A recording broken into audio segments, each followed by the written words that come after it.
The Division 2 é a sequência de um dos jogos de maior sucesso da Ubisoft. É por isso que a gente reuniu algumas informações para você assistir antes de jogar o segundo game. Quando ele fala a gente, eu estou incluso no processo, já que devido ao primeiro jogo ter sido jogado junto, unido, no mais completo amor, para poder aprender um pouco da história, eu acho justo que eu invada o cenário do Maidana, já que eu também invadi a gameplay dele. Quanto mais fundo descemos, mais próximos estamos de descobrir o que realmente somos capazes de fazer. Mas diferente de uma análise, aproveitando que você tá aqui, então vamos bater um papo sobre The Division 2 em vez de só simplesmente falar os atributos do jogo. Ele realmente tá muito melhor do que o primeiro game, já começando pelas horas de campanha, né? A gente tem 40 horas de campanha e isso single player ou cooperativo. Pra quem conhecia do primeiro The Division, tinha um foco muito grande, por mais que a Ubisoft não tenha falado, mas acabou sendo isso, no conteúdo endgame. Como todo RPG, você grinda os seus níveis até chegar no poder máximo do personagem, e aí você vai aproveitar o conteúdo high level, as dungeons, raids, zonas cegas e tudo mais. O The Division 2 veio pra não somente ter um conteúdo de endgame bem recheado, bem rechonchudo mesmo, mas apresentar uma campanha muito mais desenvolvida do que a primeira versão. E digamos assim, nós que jogamos o primeiro, foi talvez 15, 18 horas de gameplay, promete-se no mínimo o dobro pra esse novo título, e eles estão cumprindo a promessa com louvor. E com esse tanto de horas de campanha, é claro que a gente tem um aprofundamento muito maior na história. A história é uma sequência dos eventos que aconteceram lá em The Division, mas ela não segue propriamente dito os mesmos fatos, né? A gente tem a continuação do que aconteceu da gripe do dólar, que aqui evoluiu para o veneno verde. Chamado veneno verde. Estamos tentando entender o que está acontecendo ainda não finalizamos a campanha. Sem falar de que esse time skip são cerca de 7 meses. Então assim, o jogo ele ainda não tá deixando claro o que foi que aconteceu ao longo desse período, se o epicentro já foi marcado como Nova York, foi lá que começou a epidemia. Como ela se alastrou pelo país, como ela cobriu toda a distância de Nova York até Washington e há quanto tempo Washington já enfrenta essa epidemia, porque nós vemos a ambientação da cidade mostrando que a vegetação já começou, já tá tomando conta de diversos trechos, então fica aquela dúvida, ok, se passa 7 meses depois, mas há quantos meses que Washington caiu? E se isso também pode ter alguma interferência na vida natural, porque a gente vê que tem bairros que estão completamente tomados por vegetação, completamente tomados por áreas que você não espera ver. Tem muito lugar alagado também, é outra coisa que muda bastante o cenário do segundo jogo. No primeiro jogo a gente tinha uma Nova York, bem ambientada, mas é Nova York. É prédio, prédio, prédio pra todo lado. No segundo jogo a gente tem Washington DC, então a gente tem distritos governamentais, a gente tem distritos históricos, a gente tem bairros residenciais, a gente tem bairros comerciais, tudo isso misturado com a vegetação que tá tomando conta do local e o sistema de biomas que a gente tem nesse jogo, que também é maravilhoso, então você se sente realmente ambientado. A gente tem que lembrar que passaram-se 7 meses do primeiro pro segundo jogo, então a gente tá mais ou menos primavera, verão, então a gente tem muito mais luz, a gente tem muito mais ambientes abertos, e isso tá muito bonito no jogo. Inclusive, a Ubisoft lançou um material mostrando o estudo que a equipe realizou, ao ponto de saber quantos bancos determinado parquinho tinha e a localização, assim, com precisão de GPS, de onde estava cada estrutura. Então eles tiveram que pensar em como transferir isso para dentro do jogo, e mais importante, como, depois de construir essa cidade, danificá-la para representar de forma verossímil, por assim dizer, essa decadência. Pequenos detalhes como os sobreviventes que ficaram lá tentando reunir recursos, tirando gasolina, você consegue ver o tampo dos tanques de gasolina dos carros ainda aberto, que os caras foram lá tirar a gasolina e meteram o pé. Isso é outra coisa que também ficou bem mais dinâmico e mais natural no segundo jogo, porque você vê que as pessoas, elas mantêm rotinas. Então você vê que por mais que tenha seus aliados ali, que eles estão patrulhando uma área, às vezes eles estão patrulhando procurando por água, às vezes eles estão patrulhando pra ir pra um confronto, e eles já estão fazendo isso. Então você pode do nada se deparar com uma execução pública dos inimigos. O que era um encontro aleatório, agora é um evento que tá acontecendo e você invadiu. Mostra que a Ubisoft aprendeu, né?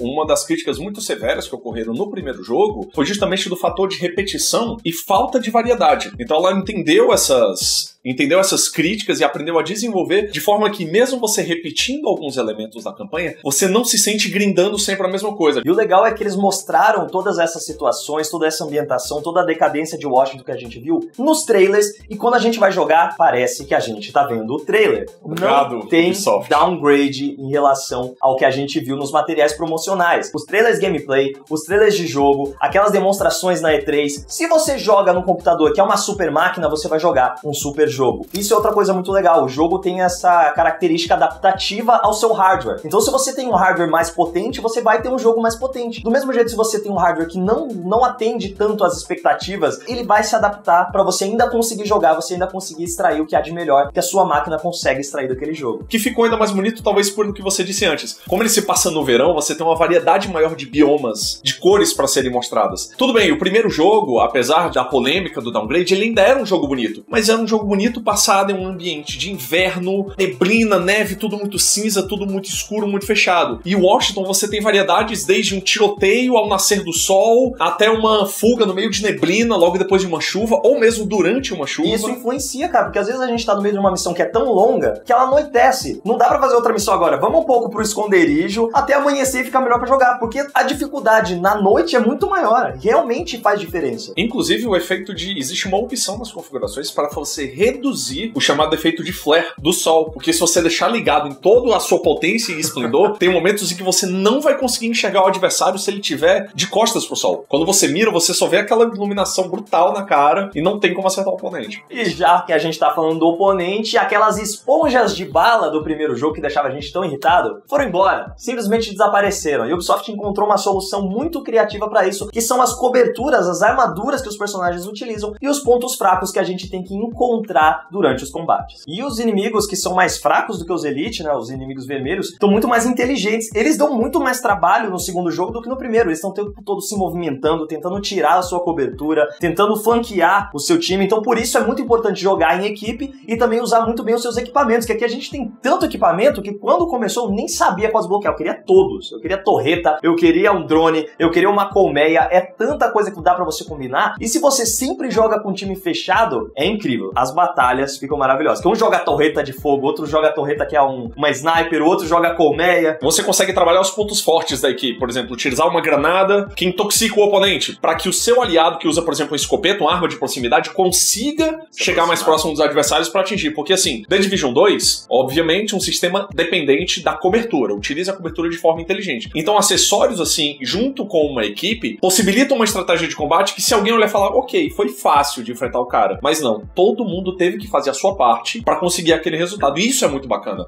E essa questão de jogar em equipe, ela tá legal por várias questões. Mas algumas que dá pra gente falar você precisa da sua equipe nas Dark Zones. As famosas zonas cegas, que antes era um espaço em que jogadores novatos ou que chegaram tarde no jogo se sentiam intimidados de entrar. Porque a galera que tava lá era hardcore. Agora existem 3 Dark Zones que elas têm apelos diferentes, né, pra cada um do jogador, pra cada estilo de jogo que você quer seguir. E você jogando com seus amigos ali vai se divertir muito mais do que anteriormente, cara. Também existem missões na Dark Zone, incursões, para o sistema PvE. Você tem a opção de brincar na zona cega com seus amigos contra o computador numa boa. É um jogo que ficou muito mais acessível para outros jogadores, inclusive na questão das DLCs, porque elas vão ser todas gratuitas. Os jogadores que adquirirem os passes de batalha vão ter acesso antecipado às DLCs, mas todo mundo que comprar o jogo alguma hora vai ter acesso a todas elas gratuitamente. Inclusive, a Ubisoft já anunciou, após o lançamento do jogo, serão 4 DLCs organizadas. O conteúdo delas inclui missões na área externa, ampliando Washington para ainda mais distante do centro da capital. Teremos uma DLC que inclui uma incursão no Pentágono para descobrir o que foi que aconteceu com o centro nervoso da inteligência militar norte-americana depois dessa grande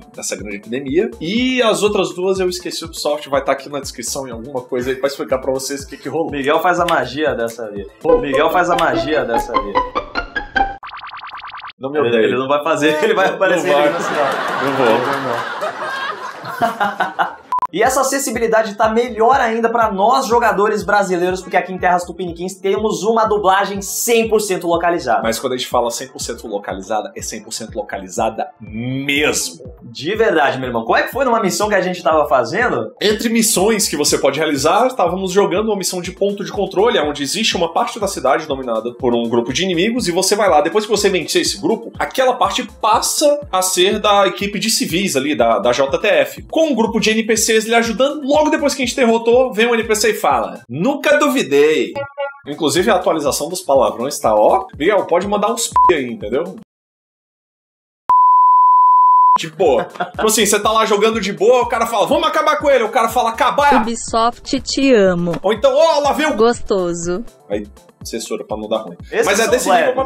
entendeu? Esses são os mais leves. E além disso, a gente também tem servidores brasileiros, o que ajuda muito nos PVPs, já que antes a gente estava sempre na desvantagem, né? Os servidores eram internacionais, a gente tinha uma latência absurda, o que também ajuda não só nessa questão de latência, mas de desconexão. A gente não sofreu praticamente desconexão enquanto jogava o segundo jogo. E a promessa é de um crescimento muito maior, porque como um shooter-looter, né, esse estilo de jogo, o planejamento da empresa para a longevidade do The Division 2 é grande. Nós estamos falando de... Eles já têm conteúdo para o primeiro ano inteiro pós-lançamento do jogo. É pra você estar constantemente recebendo novidades, renovando ali a sua vontade de jogar. Mas o legal é que por mais que eles já tenham planejado um ano de jogo, né, já tenham um ano de manutenção aí por fazer, né, uma manutenção do jogo, o jogo foi entregue completamente finalizado, Sim. completamente polido. Você realmente consegue extrair o melhor de The Division 2 já no lançamento. Então pode jogar tranquilo, inclusive a gente tá aqui, ó, pra dar o selo de aprovação de The Division 2.